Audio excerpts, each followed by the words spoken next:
Hello, mga kapatid. Magandang gabi sa inyong lahat. No, hapon pa lang naman pala. So, magandang hapon po sa inyong lahat. Naririto na naman tayo. Magbibigay na naman tayo ng mga kung anong mga kakuringkingan ni Pusit, no, mga kapatid.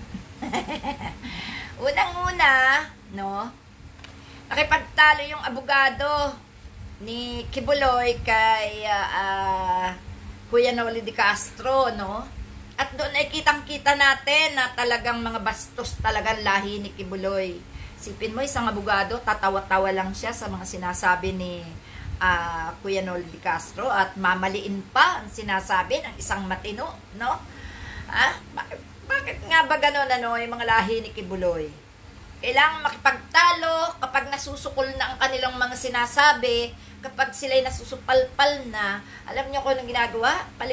Paligoy-ligoy na salita at pagkatapos tatawa-tawa. Ganyan-ganyan Sara Duterte nung kinakausap ng taga-house, 'di ba?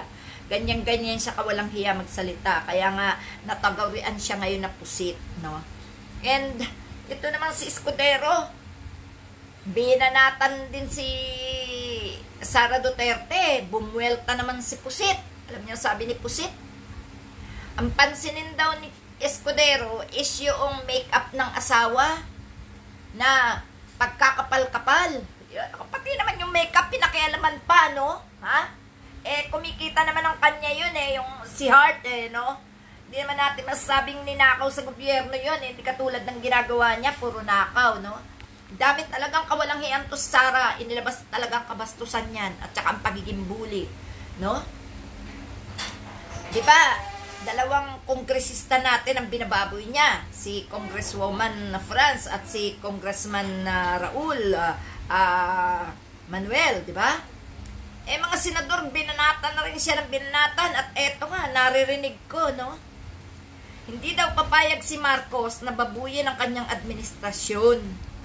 Kaya ang mangyayari niyan, talagang magpupursige na siguro si Marcos. Alay, dapat laang naman, paimbestigahan rin iyang pagiging abogada niyang si Pusit at tila walang pinag-aralan ang hudas na yan, no? Alam nyo, wala na impeach na lang talaga dapat yan. Kasi ang lahat ng kabastusan nasa kanya na. Pagiging sinungaling, napakayabang, sinungaling. Tapos, kung magsalita sa mga taga-house, akala mo hawak niya, akala mo under niya, di ba? Feeling makapangyarihan talaga siya. Ang hindi niya alam, ang taong bayan, mga ordinaryong tao, sinisikap na siya'y maimbestigahan kung siya'y talagang tapos ng abogado.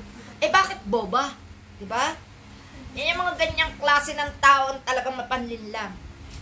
Kung hindi ang tunay na abogado, at sabi nga, hindi naman pala yan na talagang nakapasa sa mga universidad. Yan ang pinagmanahan ni Alice Goo. Yan malamang ang nagturo kay Alice Goo na walang hiyain ang gobyerno natin, ang Pilipinas natin at ang mga mamamayan natin. Kaya kailangan si Sara Duterte i-check ang pagiging lawyer kuno dahil wala naman laman ng utak. Bullying, mahilig mambuli, no? Pagkatapos, bastos. Pagkatapos, naturingang vice president, puro kahihiyan ng bansa ang ginagawa. Kaya dapat sa babaeng ito, alamin ang buong background. At kapag napatunayan na tayo nilinlang, impeach! I-impeach na ngayon yan. Walang hiyang babaeng yan. Wala na sa-isa yung pagiging vice president niya. Napakawalang hiya ng kanyang pagiging vice-presidente ng Pilipinas. Walang kadila-dila-kadesa, walang dise-disente, no? Tama lang, tawagin siyang Pusit. Tama lang na i-impeach.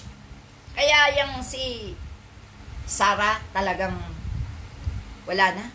Wala idudulot na maganda yan sa bansa natin. Pag pinatagal nyo pa. Ngayon pa lang, ikaw, Mr.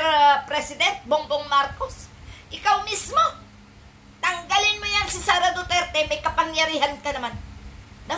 Yung mga senador, mga mamamayan, sumisigaw ng impeach. Kaya dapat yan, palayasin eh. Walang kakwenta-kwenta yan. Wala tayong mapapalang mabuti sa animal na yan. Wala talaga. Tapon sa dagat dahil siya may isang pusit. Okay? Salamat.